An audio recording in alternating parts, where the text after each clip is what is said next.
Mes chers concitoyens, concitoyennes et concitoyens, je profite de ce petit moment, de petit bref instant pour vous souhaiter beaucoup, beaucoup de courage, de résignation et de patience pour l'année qui va venir. Parce que ce sera une année de merde. Vous allez perdre votre travail, votre entreprise, votre argent, votre santé et peut-être même un tout petit peu votre vie. Et oui, oui, oui, ça va être très, très difficile. Alors du coup, je ne peux pas vous dire que ça va être une bonne année parce que ce sera une année, une année, ah, qu'est-ce que tu fais là, toi? Ben, ça tourne! Ben, oh, pardon, excusez-moi, j'ai pas vu qu'il était là. Non, non, non, elle vous a pas dit trop de conneries. Non, c'est une chaussette, hein. Et c'est même pas une chaussette de Trudeau, donc il faut pas écouter, hein. Et il faut pas écouter du tout ce qu'il lui dit, hein. Parce que s'il vous a fait s'il vous a dit que c'est un super machin, tout ça, et s'il vous a souhaité une bonne année, faut pas écouter, hein. Et s'il vous a dit que ce sera une année de merde, il est pas forcément tort, mais il faut pas l'écouter non plus. Parce que, vous voyez, je veux dire, ce sera une année bizarre, voilà. Ce sera une année très, très, très bizarre. Très longue et très bizarre. Parce que là, on se trouve dans un moment, je veux dire, assez crucial où il y a deux très grandes oppositions qui se confrontent. Voilà. Et nous, on est au milieu. Voilà. Donc il y a un lion et un deuxième lion qui est en train de se partager une proie, donc qui est l'humanité. Et il y a des petites hyènes un peu par-ci, comme ça, qui la chipotent. Voilà. Et oui, ça va être une année très très longue et très bizarre. Voilà. Bon, déjà, je dirais, il faut qu'on arrive aux premières étapes, qui sera donc le 20 janvier. Quand j'y arrive, parce que c'est pas sûr qu'on y arrive. Parce que non, déjà, à la base, je veux dire, c'est l'inauguration de Trump. Voilà. Et oui, et là, ça va changer beaucoup de choses. Ça va beaucoup de choses parce qu'il se prépare déjà. Je veux dire, le Trump nous là-bas. Donc, il veut la souveraineté pour son pays. Oui, parce que c'est pas souverain, les États-Unis. Non. Ils ont rien de souverain là-bas. Non, non, non. Leur banque n'est pas souveraine, le dollar n'est pas souverain, leur gouvernement, vous allez quand même pas me dire que c'est lui qui a décidé quoi que ce soit pendant 4 ans. Voilà, je parle de Biden là, et tout va mal là-bas. Non, je dis c'est vrai. On est toujours en train d'accuser les Américains, en train de dire ouais, je veux dire les Gimons, tout ça, tout ça. Non, non, non, non, ils sont plus les Gimons. Non, non, non. Ils sont au même niveau que tous les autres. Vous voyez, leur patron à eux, je veux dire leur Biden là, hein, il a le même patron supérieur que Macron ou que Zelensky. Voilà, vous voyez. Ils sont égaux entre eux.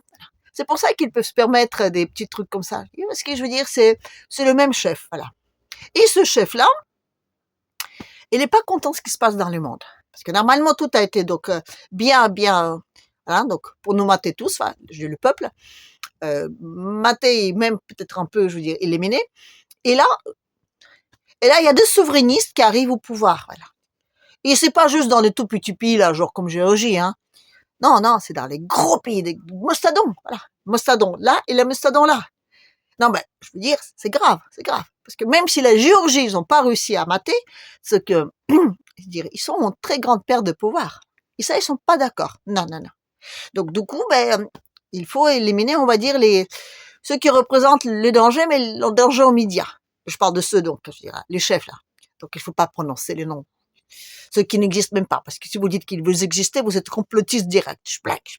Et moi, je ne le suis pas. Voilà. Donc, pour moi, ils n'existent pas. Non. Mais je veux dire, même s'ils n'existent pas, ils sont pas contents. Donc, Trump, donc, qui va arriver au pouvoir le 20 janvier, ben, ça pourrait bien arriver qu'ils n'y arrivent pas. Non, parce qu'ils ont déjà essayé de le tuer. Voilà. Oui, ça c'est selon. Donc, il y en a qui ont dit que c'était plus ou moins 1 fois et demie. Il y en a qui disent que c'est 5 fois. On ne sait pas combien vraiment, mais je veux dire, ils sont pas de ça près. Là, le 20 janvier, si on peut avoir un truc un peu plus, hein, non, parce que je dis de tirer comme ça, pouf, pouf, pouf, ils ont bien vu que ça n'arrive pas. Alors, ce serait bien s'il y a un gros boom, là, gros boom, paf, comme ça. Non, c'est vrai, s'il y a une grosse explosion là-bas, chez nos amis alliés là-bas, de l'autre côté, comment dire, de l'océan, ça remet tout à zéro. Ah oui. Déjà, on se débarrasse de requins. Si parmi, juste à côté, il y a d'autres, quoi, je veux dire, hein, ceux de sa suite, je veux dire, proche, ça, on élimine les autres. Oui. Et puis, on fiche une sacrée pagaille, dans ce, comment dire, dans ce pays. et on n'est pas de ça près. Et je dis les mondialistes, donc des fois j'avais parlé, ils sont pas de ça près. Et il faut sacrifier donc les États-Unis pour sauver leur peau. Vous pouvez me croire, ils le feront. Vous me croyez pas? Normal. Est-ce que vous avez déjà entendu parler des extraterrestres, là, il y a quelques jours, qui ont volé dans le ciel, là, vous savez, les drones, qui sont donc, qui ne sont pas des, sont pas faits des d'hommes. Oui, et oui, c'était normal. On a dit que oui, c'est donc les trucs qui viennent d'une autre, je veux dire, en dehors de la Terre, qui survolent comme ça les territoires, mais c'est pas dangereux. Non, bah, ce serait vraiment un truc comme ça. Vous pensez qu'on parlera juste comme ça en disant que oui, mais il faut pas prêter attention, hein, aux extraterrestres, les Américains, qui disent qu'ils viennent, je veux dire, qu'ils sont en paix, tout ça. Non, mais il faut pas prendre des gens pour des abrutis. Non, non. Il y avait bien une raison pour qu'ils soient dans le ciel. Voilà. Et selon les complotistes, les obscurantistes là de l'autre côté, et ces drones, ils recherchaient les concentrations de radiation. Voilà. Il paraît que on les a prévenus qu'il y aura une petite mallette quelque part comme ça, je dirais, avec quelques produits radioactifs planqués dans les endroits stratégiques. Voilà. Hein, vous en dites quoi là-dessus? Non, mais ça ne m'étonne pas, ça ne m'étonne pas. Oh, bah, ça ne m'étonne pas dans le sens que c'est très possible. Parce que c'est vrai, encore une fois, il ne faut pas que le mec arrive au pouvoir. Alors, une bonne petite explosion et on les rase tous, schlac. Ça peut être bien. Parce que s'il arrive au pouvoir, vous savez, ça va être dramatique. Non, mais ça va être dramatique déjà pour ceux qui nous gouvernent, là. Par exemple, ma jumelle maléfique, je veux dire Ursula, va avoir chaud aux fesses, là. Ouf. Parce que, vous savez quoi? Déjà le vaccin, là. Pardon. Non, je voulais pas dire ça. Non, non, non. Je voulais dire les produits qui sont très bons pour la santé. Et donc, on a prévu 10 doses par personne. Voilà. Déjà, il paraît qu'avec ça, il y a au moins 1/3 de milliards qui étaient dépensés, qui ont disparu, on ne sait pas d'où. Mais je pense que ça, c'était juste pour qu'ils se chauffent. Parce qu'avec la guerre là-bas, avec là, en Ukraine, voilà, notre pays démocratique, civilisé et européen. Donc, quand on voit le pognon qui était dépensé et les résultats auxquels ils arrivent, tu dis, mais il y a beaucoup, beaucoup de pognon qui sont partis un tout petit peu, je veux dire, à côté, vous voyez. Et moi, j'ai fait une petite estimation, comme ça. Au début, je me suis dit, allez, la moitié, 50%. Après, j'ai réfléchi un peu, je dis, oh, il faut voir plus grand, il faut voir plus grand. Alors, je me dis, allez, je vais jusqu'à 70. Après, j'ai regardé un peu les résultats, les fameux F-16, là, vous savez, pour dire 6, il y en avait 2 ou 3 qui étaient abattus direct, même pas par des Russes, et puis après, ils sont disparus. Et on n'en parle plus. Et il paraît qu'ils étaient très, très, très déçus par les F-16. Je parle des Ukrainiens, voilà. Non, mais pour des quantités d'argent que ça a été, je dis, claqué là-bas, tu dis, mais, on pourrait s'entendre à un meilleur résultat. Alors, du coup, je me suis dit, et si on allait jusqu'à 90%? Ah, vous croyez pas? Ben, c'est très fort probable. Parce que je dis, pour que tous les mecs, là, je veux dire, dans le 1, ceux qui sont les élus, soi-disant, et ceux qui ne le sont pas non plus, d'ailleurs, pour qu'ils appuient sur le bon bouton, là, pour voter, hein, ben, il fallait quand même en mettre des trucs dans les poches de tout le monde, hein. Ben, d'accord, je dis, c'est peut-être inépuisable, comme, hein, mais, qui c'est qui paye? Toujours les mêmes, hein, parce que je dis, ceux qui organisent, c'est pas avec son argent-là qu'ils vont payer, donc. Alors, quand le premier ministre de Slovaquie dit qu'on lui fallait filer donc 500 millions, ce qui fait quand même un demi-milliard, moi je crois. Et je crois totalement que plein de gens qui ont appuyé sur le bon bouton au moment de voter ont touché du pognon. Oui, je n'accuse personne, je suis, comment dire, très rationaliste. Parce que il n'y a pas d'autre explication. Et donc, et maintenant, voilà, je dirais, on a attribué encore 2 milliards, je crois, plus 1,5 milliard. Donc 3,5 milliards qui partent comme ça en urgence. Alors que là-bas, je dirais, ça va pas du tout bien sur le front là-bas. 3,5 milliards comme ça, flac, là-bas. Pour soi-disant pour le payer des trucs sociaux, je sais plus quoi là. Alors, les impôts là-bas, de ce matin, alors je crois qu'ils sont doublés et tout ce qui est énergétique et compagnie, ça a triplé. Donc, voyez, je veux dire, tu leur donnes du pognon et ils ne cessent d'augmenter pour les gens là-bas qui doivent payer des trucs là. Donc tu dis, c'est pourquoi faire cet argent? Et là, comme par hasard, on arrive à se voir que je mets le maléfique, je dis Ursula là-bas, elle est innocente. Bref, Ça, déjà, ça m'intéresse quand même beaucoup. Non, je dis rien que pour ça, je comprends bien que le Trump-Nomino arrive là-bas, donc au pouvoir, parce que rien que là-dedans, j'aimerais bien savoir combien de pognon ça a été claqué là-dedans, quoi. Je veux dire, à ton nom gentil, là, qui font de la politique, soi-disant. Ça peut être intéressant. Et ça peut être aussi intéressant de savoir combien, je veux dire, la France a claqué comme pognon pour tout, pourquoi il fallait pas qu'il claque du pognon. Et comment ça se fait qu'il ne trouve plus de pognon pour quoi qu'il va trouver du pognon, hein. Vous voyez ce que je veux dire? Non, mais parce que c'est quand même un tout petit peu dramatique, là, les dernières années, hein. Un tout petit peu dramatique. Donc, ce serait quand même bien de se voir. Alors, le Trump-Nomino, il a dit que c'est la première chose qu'il va faire. Donc, il a dit que la première chose qu'il va faire, il va chercher. Et s'il cherche bien, il va peut-être en trouver. Et s'il en trouve bien, ben, je vous assure que l'Union européenne, elle va légèrement imploser. Oui, ben oui, c'est fort probable. Parce que l'Union européenne, c'est pas les trucs pro-américains. Non, non, non. C'est les pro-ceux dont il faut pas prononcer les noms. Et c'est par eux que Mimi, notre présidente démocratiquement élue, a été donc mis sur ce poste-là. C'est pour donc, enlever à la France, paf, son côté donc diplomatique, je veux dire sa voix sanguinière qui est portée dans le monde, voilà. Et puis son nucléaire. Puis maintenant, je dis, on va carrément tout privé, prendre le plan pouvoir et puis tant qu'à faire d'aller faire la guerre en Russe, voilà. Non, ben, c'est le plan là, c'est le plan que j'explique depuis quelques mois. Et je ne sais pas si ça va marcher. Je sais pas, mais en tout cas, ce serait bien si le Trump-Nomino reste, comment dire, en vie au moins jusqu'à 21 janvier. Ce sera super bien. Parce que c'est quand même un tout petit peu rebutant, là, si, hein. Puis là, on a un petit, comme ça, un petit élan d'espoir. Bon, cela n'empêche que ça va pas être une année simple. Non, non.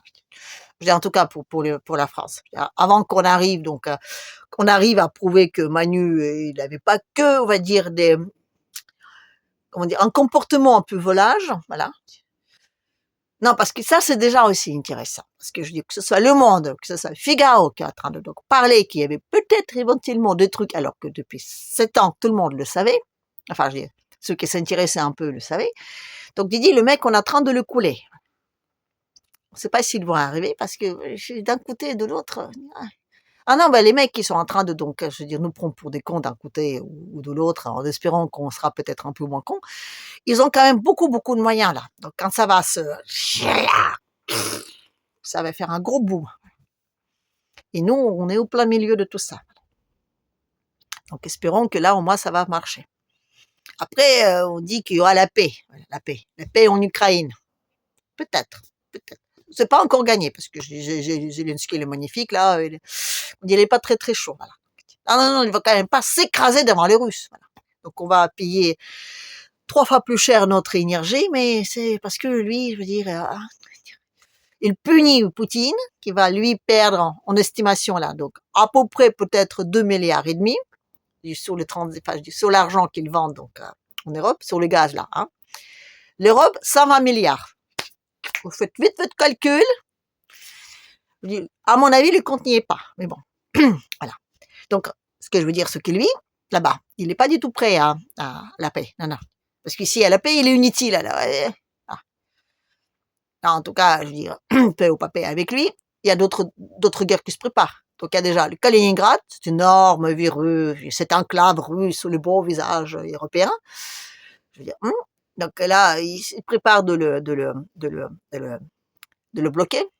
Donc, c'est tout à fait normal qu'on fait une petite guerre là-haut. Voilà. Et il faut faire ça avant le 20 janvier, parce qu'on ne sait jamais si là-bas, je veux dire, on n'arrive pas à zigoyer l'autre et le requin. Il faut bien quand même trouver un plan B. Et puis il y a la Moldavie. Bon, le Moldavie, à mon avis, c'est un tout petit peu raté, parce que les Russes ils sont trop près. Donc.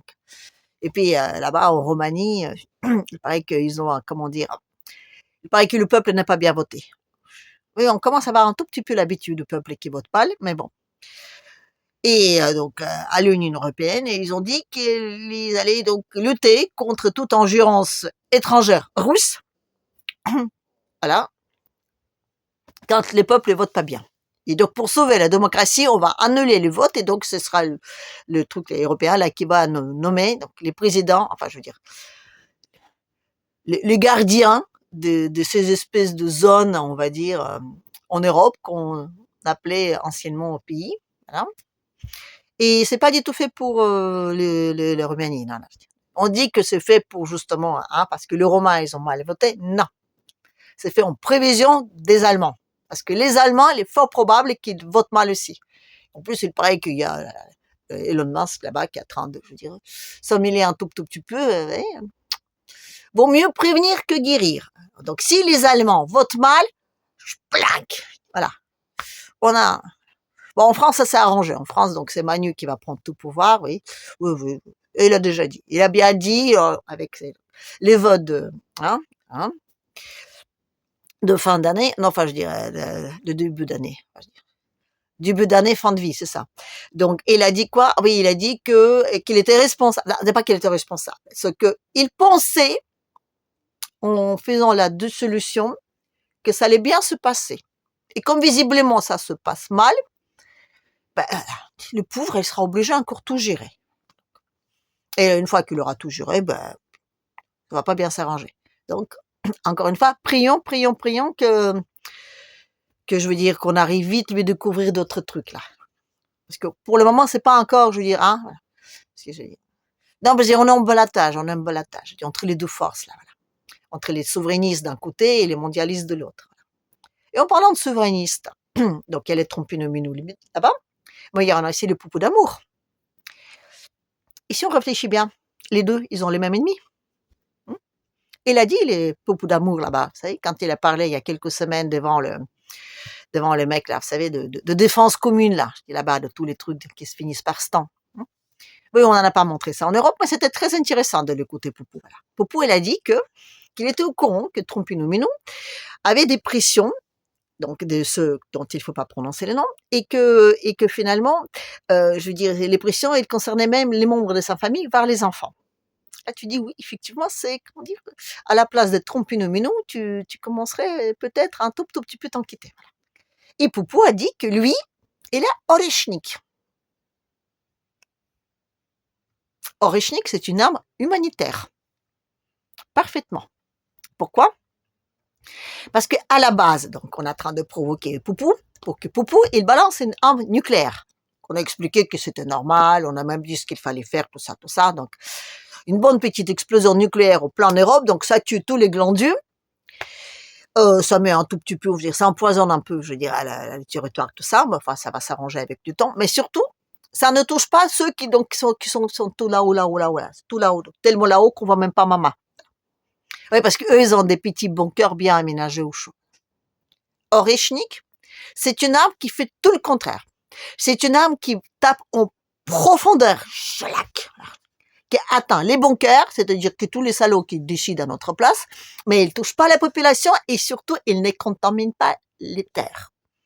C'est-à-dire qu'elle va faire complètement, je veux dire, ce qu'il ne faut pas faire. Donc, elle va garder la population en vie et il va tuer juste ceux qui ont envie que nous tous on soit morts, voyez. C'est pour ça que je dis que c'est une arme humanitaire. Et donc, il a parlé d'abord de Trompinomino, donc, qui subit des pressions, et après, il a parlé de son arme. Je ne sais pas à qui il faisait le pied sur la table, mais ici, on réfléchit bien, voyez. Non, mais parce que c'est vrai, je dis, si les deux se mettent d'accord, les deux, là, Trompino et Poupou et Trompino, là, hein, s'ils se mettent d'accord, parce qu'ils ont le même ennemi, hein, c'est ça, faut pas oublier, ils ont le même ennemi, qui est basé comme par hasard, hein, pas aux États-Unis, non, c'est en Grande-Bretagne. Donc c'est pour ça que aussi les États-Unis, ils s'en fichent. Voilà, ils s'en fichent d'ailleurs, ça les arrange même. La Grande-Bretagne, au moins, elle va encore, je dis une fois, devenir grande empire. Vous savez, celui donc le soleil se lève d'un côté et après on ne sait pas où il se couche. On l'a peut-être volé quelque part en passage. Vous voyez, c'est à peu près ça le principe. Et donc oui, c'est eux qui décident, je dirais tout. Ceux qui ont donc mis l'Union européenne en place. Oui, non, on a du mal à croire, mais oui. Hein.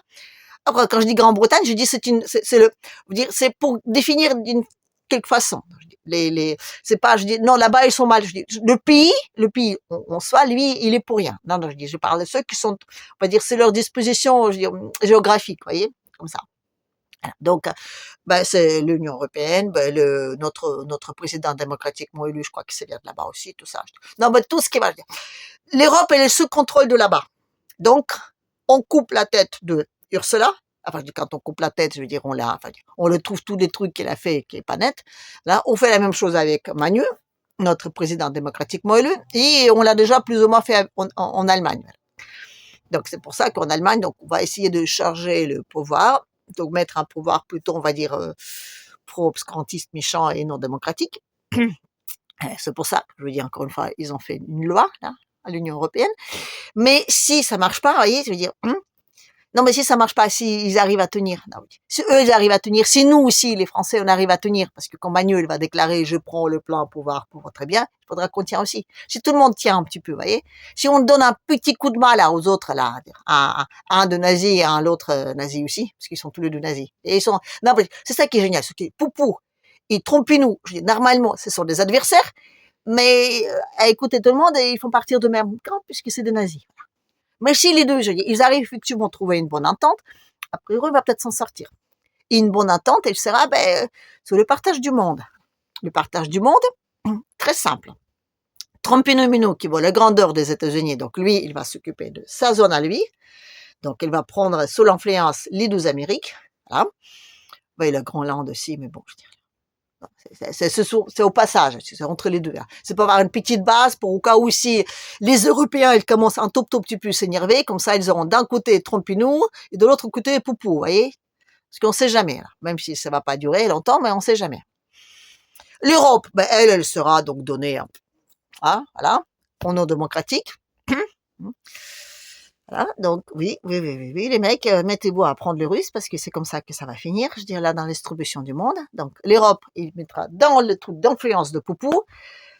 L'Afrique du Nord, pareil, voilà. L'Afrique du Sud, elle, elle aura chez les Chinois. Et donc tous les Moyen-Orient, je dis l'Orient, tout ça, je dis ce sera aux Chinois aussi. Donc on partagera le monde en 3. Et après, ils pourront se bagarrer. Mais là, en attendant, il faut que chacun ait sa zone d'influence sous contrôle. Parce que là, je dis, cet énorme truc de, hein. Oui, il y a la Turquie, oui, je sais. Ah, la Turquie. Ah, la Turquie, elle a changé de camp. Je sais pas combien on lui a donné, je veux dire. De quelle grandeur était ça? Je veux dire, c'est même pas une valise, comme on dit ça. Son camion, là, rempli de trucs. Mais c'est sûr et certain qu'il y a un truc net. Et vous allez me dire qu'ils se sont bien entendus avec Israël. Je sais pas, je suis pas sûre. Là, pour une fois, je suis pas sûre. Parce que voilà, là, Israël, il vient de rendre un énorme service aux Russes. Oh, ils l'ont pas voulu. Non, je pense pas du tout. Mais en tout cas, je dis, malgré eux, on va dire, ils ont rendu un énorme service aux Russes. Parce que quand on a pris la Syrie, la chose la plus importante, c'était tout ce qu'ils avaient comme armes, les munitions, je veux dire, les avions, les chars, les camions, tout ça. Tout ça, normalement, ça devait aller directement en Ukraine. Parce qu'il n'y a plus d'armes. Le temps, il s'est un tout petit peu gouré. Il ne pensait pas que les Russes ils seront aussi effectifs. Donc, du coup, il n'y a plus d'armes. Donc, si on prenait tout l'arme syrien et l'envoyait là-bas, c'était un super bon deal. Du coup, Orban, qui est arrivé à... Non, c'est pas Orban, c'est Erdogan, pardon, excusez-moi. Donc, Erdogan est arrivé à faire de super affaires. Et Israël, ils rendent super service aux Russes en bombardant tout ça. Alors, je pensais jamais qu'un jour je dirais merci à l'Israël, mais là, c'est vrai que ça tombait plutôt bien. Du coup, eux, ils l'ont fait pour que ça n'aille pas dans les mains des terroristes, je dirais, islamiques. En même temps, on ne serait pas dans les mains des terroristes, je dirais, démocratiques non plus. Voilà. Pour une fois, je dis c'est bien. Et il va mal finir. Ouais. Il va mal finir, je dis, Erdogan là. Non, parce que là, il a fait des trucs que ça se peut pas. Ouais, elle est allée donc voir Ursula, tout ça. Elle a fait un grand discours. Je sais pas si on a montré donc sur nos médias démocratiques là, mais il a fait un grand discours en disant que la Russie, elle a perdu la Syrie, pareil comme elle a perdu l'Ukraine, et que ça va donc dans 1 an, 2 ans, il n'y aura plus. Voilà. Donc Erdogan, je crois qu'il s'est mis un joli petit rond là, comme ça, c'est sous le dos. Non, mais le mec, il se fait avoir. Moi, je suis convaincue, mais c'est comme ça. Et ils se sont tous fait avoir parce que, vous voyez, les rangs, qui ils étaient. Voilà. Donc, ils ont changé de président. Ils ont mis un président pro-occidental. Et ce président-là, donc, il attendait pour signer donc l'accord avec des Russes pour une entraide mutuelle. Je veux dire, question s'il y a un problème si quelqu'un vous attaque, vous voyez, militaire, voilà. Et là, quand ils ont vu que la Syrie était prise, ils ont dit oups. Et ils vont aller donc le 17 janvier signer les accords d'entraide militaire avec les Russes. Encore une fois, on va dire oui, on a jeté la Russie dans les bras de je sais plus qui là. Mais je veux dire là, non, mais là, je veux dire, on est dans une situation où c'est, vous voyez, c'est pas très clair tout ça. C'est pas très clair, mais je pense que à partir du moment que les Russes et les Américains, même si ils ont un ennemi, je veux dire, très très fort, à partir du moment quand ils auront, on va dire, l'intelligence de travailler ensemble, en tout cas au moins pendant le premier temps, je pense qu'on ça va enfin, s'arranger un peu. Je dis pas que la France va bien s'en sortir. Non, non, non, je dis non, non, non. On va bien couler, on va bien toucher le fond, mais quand on bien touche le fond, on remonte et on rebondit. Donc, je pense que à la fin de l'année, ça va bien se passer. Mais le début d'année, ça va être difficile. Donc quelque part, ma chaussette là-bas, je veux dire, ma grande chaussette, je veux dire, qui réfléchit avec son pied, mais enfin, qui parfois dit des trucs qui sont pas complètement bêtes. Donc je pense qu'elle a pas tort. Voilà. Ah, elle arrive toujours pas à la cheville de la chaussette de Trudeau, mais à mon avis, il a pas tort. Enfin, il a pas tort dans le sens de dire qu'on va perdre beaucoup, beaucoup de choses. Mais quelque part, ça va peut-être être pour notre bien. Voilà. Enfin, comme elle a dit elle, allez, je vous souhaite une pas trop, trop, trop, trop, trop, trop, trop mauvaise année, d'accord? Allez. Et en attendant, à la prochaine.